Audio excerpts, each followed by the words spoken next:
Extremers love story চ্যানেলে আপনাদের সবাইকে স্বাগতম। নিত্য নতুন লাভ স্টোরি ও শিক্ষামূলক গল্প শুনতে চ্যানেলটি সাবস্ক্রাইব করে বেল বাটনটি ক্লিক করে আমাদের পাশে থাকবেন। ধন্যবাদ।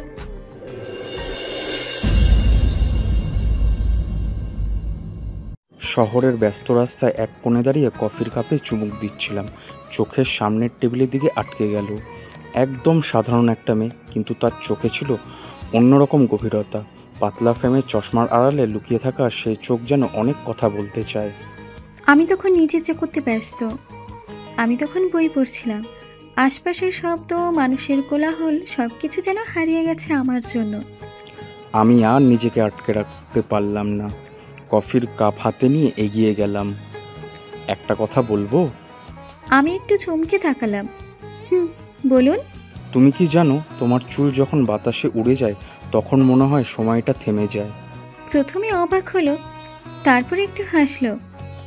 এটা কি কোনো নতুন কবিতার লাইন? আমি হেসে বললাম, না, এটা আমার মনের কথা। আমি এবার পুরোপুরি তাকালাম তার দিকে। কেমন একটা আত্মবিশ্বাসের ঝলক ছিল রুদ্রের চোখে। কিন্তু আমি ভাবলাম রুদ্রর সাথে একটু মজা করি, তাই আমি বললাম, আচ্ছা তাহলে তুমি কি সবাইকে এই কথাগুলো বলো নাকি?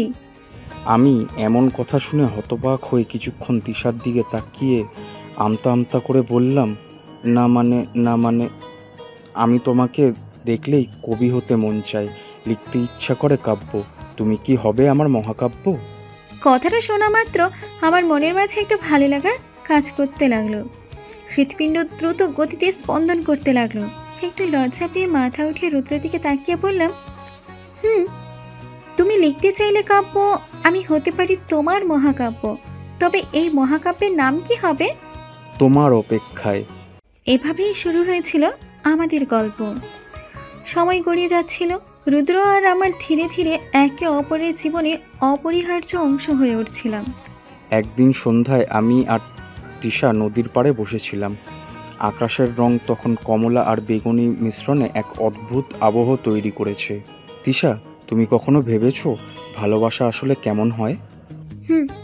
আমার মনে হয় ভালোবাসা এক ধরনের আশ্রয়, যেখানে গেলে মনে হয় সবকিছু ঠিক হয়ে যাবে।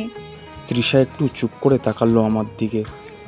তাহলে কি তোমার আশ্রয় হতে পারি? আমি মৃদু হাসলাম, কিন্তু কিছু বললাম না। রুদ্র আমার হাতটা ধরলো, কিন্তু আমি হাত সরিয়ে না দিয়ে আর এক হাত রুদ্রের হাতের উপর রেখে তার দিকে তাকিয়ে মুচকে হাসলাম। তখনই এক পশলা বাতাস এসে আমাদের চুল এলোমেলো করে দিল। তুমি জানো, আমি তোমার সঙ্গে সময় কাটাতে কত ভালোবাসি। কিন্তু কি তিশা? আমার বাবা মা চায় আমি অন্য কাউকে বিয়ে করি, একটা স্থির ভবিষ্যৎ গড়ে তুলি। তুমি তো এখনো নিজের কেরিয়ার শুরু করনি। তিশা, আমি জানি আমি এখনো সফল নই, কিন্তু আমি প্রতিদিন আমার স্বপ্নের পেছনে ছুটছি। আর আমার স্বপ্নের অংশ তুমি। আমি যদি বলি তোমার জন্য আমি আকাশের চাঁদও এনে দিতে পারবো। চাঁদ তো আনা সম্ভব না বোকা। কিন্তু তোমার হাসি ধরে রাখার জন্য আমি সব কিছু করতে পারি। আমি রুদ্রের কাঁধে মাথা রাখলাম। সেই মুহূর্তে মনে হচ্ছিল ভগবান মনে হয় আমাদের একে অপরের জন্য তৈরি করেছে। কিন্তু আমাদের এই সুখের দিনগুলো বেশি দিন টিকলো না। একদিন তিশা জানিয়ে দিল তার বাবা মা তার জন্য একজন প্রতিষ্ঠিত পাত্র খুঁজে রেখেছে। এই ছেলেটা তোমার জন্য উপযুক্ত নয় তৃষা। রুদ্র তো এখনো নিজেকে গুছিয়ে নিতে পারেনি।